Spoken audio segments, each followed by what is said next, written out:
বেতন বৃদ্ধি সহ একাধিক দাবিতে নবান্ন অভিযানে নামে সমগ্র শিক্ষা বাঁচাও মঞ্চ।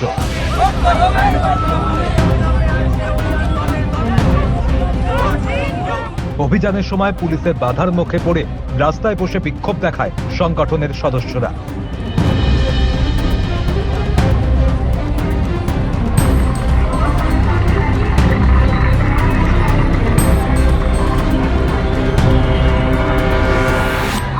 বেতন বৃদ্ধির ফাইল অবিলম্বে কার্যকর করতে হবে, এই দাবিকে সামনে রেখে বৃহস্পতিবার নবান্ন অভিযানের ডাক দেয় সমগ্র শিক্ষা বাঁচাও মঞ্চ।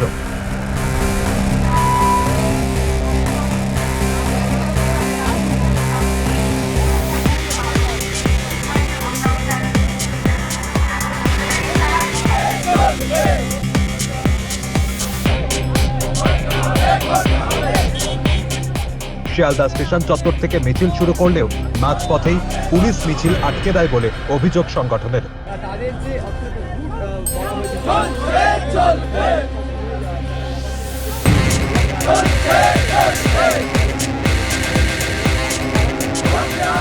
দুপুরের পর থেকেই মঞ্চের কর্মীরা ব্যানার প্ল্যাকার্ড হাতে শিয়ালদা থেকে নবান্নমুখী মিছিল শুরু করেন। তাদের প্রধান দাবি সমগ্র শিক্ষায় কর্মরতদের বেতন বৃদ্ধির ফাইল দ্রুত কার্যকর করা।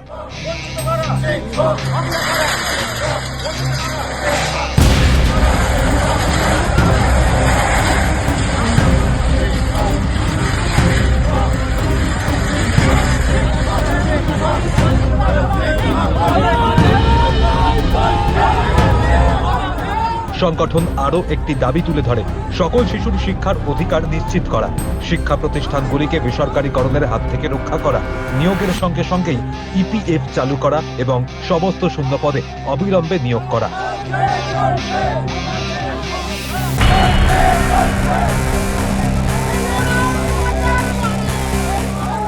মিছিল যখন কলকাতা পুরসভার অফিসের সামনে পৌঁছায় তখনই পুলিশ তাদের পথ আটকে দেয়। এরপর আর এগোতে না পেরে রাস্তাতেই বসে বিক্ষোভে সামিল হন সংগঠনের সদস্যরা।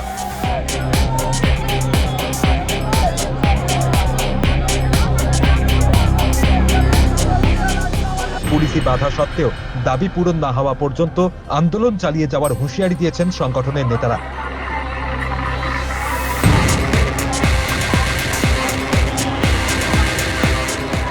কদিন আগেই এসএসসি চাকরি প্রার্থীদের মিছিলে উত্তাল হয়েছিল শহর।